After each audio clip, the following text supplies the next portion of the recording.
Personal finance is the cornerstone of financial freedom. Think of your money as a garden. Without proper care, it can become overrun with weeds, overspending, and stress. But when nurtured, it creates fertile ground for growth and stability. Budgeting is the first step.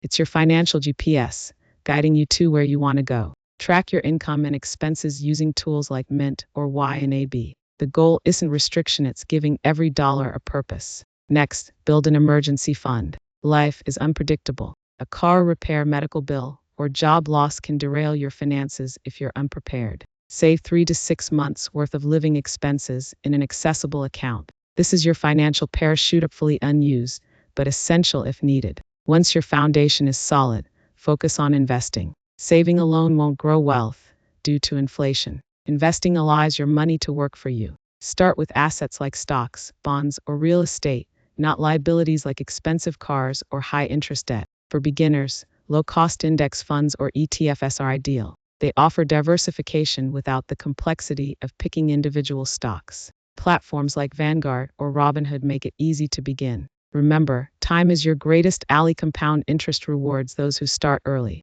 Avoid common pitfalls like emotional investing. Don't let fear or greed drive decisions. Markets are cyclical. Stay disciplined and stick to your plan. Also, beware of lifestyle inflation. As income grows, resist upgrading your lifestyle too quickly. Instead, channel extra income into investments or savings to accelerate your wealth-building journey. By mastering these principles, budgeting, building a safety net, investing wisely, and avoiding mistakes, you'll be well on your way to achieving financial independence and creating a legacy that lasts.